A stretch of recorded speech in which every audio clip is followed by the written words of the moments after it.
Let's talk about Australia and China and this trade war that they're having. How's it going? Where's it going to go? And how did it even start? This is a Reuters article. Africa's miners and winemakers toast China's row with Australia. So they're having this conflict, this economic conflict. And now China is starting to look towards nations in Africa to replace their dependency on Australian imports. And this is not just for ore, iron ore, but it's also for minerals and also for things like wine. South Africa has a developed wine industry. So that's where China is importing these goods from now. And right here, it kind of tries to explain how this all started. And they're saying that China slapped all these tariffs on Australian goods after Australia called for an inquiry into the origins of COVID-19.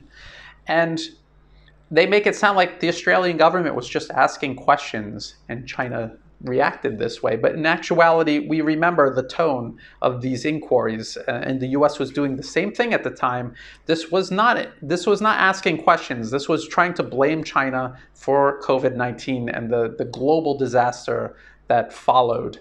And I've pointed out many times before that even if you want to suggest that it originated in China and that China was irresponsible and allowed it to spread all over its country, as soon as it crossed the border into, say, Australia or into the United States, what stopped those governments from identifying it, isolating it, and stopping it from spreading? And if they could not do that, how did they expect China to do that? So it's exposed as just pure propaganda. It's part of this wider propaganda campaign waged by the West against China to poison the world against them, because the West cannot accept China surpassing them economically. They cannot. You can see them openly saying they will not. If you go through this Reuters article, you're going to see how China is already doing this. They're already reducing the amount of imports from Australia and replacing them with imports from Africa.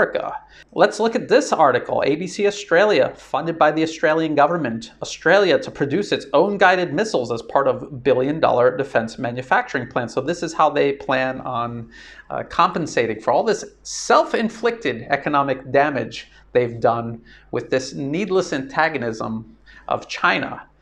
And let's look at who the partners are here. Raytheon, Lockheed Martin, BAE, Raytheon and Lockheed, these are US-based arms manufacturers. They're talking about subsidiaries in Australia. They're the ones that are going to benefit from this. They're benefiting from the trade war, and now they're benefiting from this missile program, which, think about it, where are they going to point these missiles after they build them? Or when they hand them over to other countries in the region, where do you think they're going to point them? They're going to point them at China. So they're just ratcheting up the tension even further. And who is this benefiting? It's benefiting these arms manufacturers. And if you've seen policy papers or if you've seen anti-Chinese propaganda, you'll probably see the Australian Strategic Policy Institute cited. And who funds the Australian Strategic Policy Institute? You just go to funding and they will tell you who funds them. You go down, it's the Australian government, it's the US government, and it's also Lockheed Martin, Northrop Grumman, Raytheon. They're all right there. So it's very clear what's going on here. The Australian government is not pursuing policy in the best interests of the Australian people.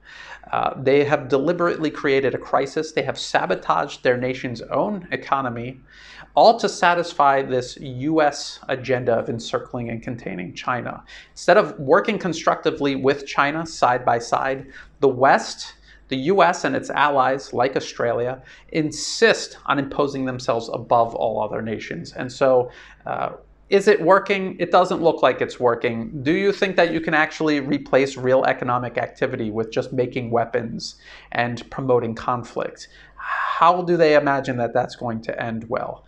I don't know. I'm just pointing this out. I want people to see this and think about it from a slightly different angle, because if you just read Reuters or ABC Australia, they're going to lead you to believe that China is the problem here, when clearly Australia did this to themselves. And not only did they do it, and not only do they see how badly it's hurting their economy, but they're doubling down on it with things like this missile program. So if you thought this video was useful, please like and share it. Think about subscribing to the channel. It helps the channel grow, and it's free to do.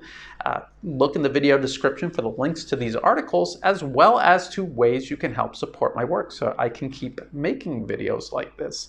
And to my Patreon patrons who pointed out some of these articles and topics, thank you very much. And as always, thank you for watching.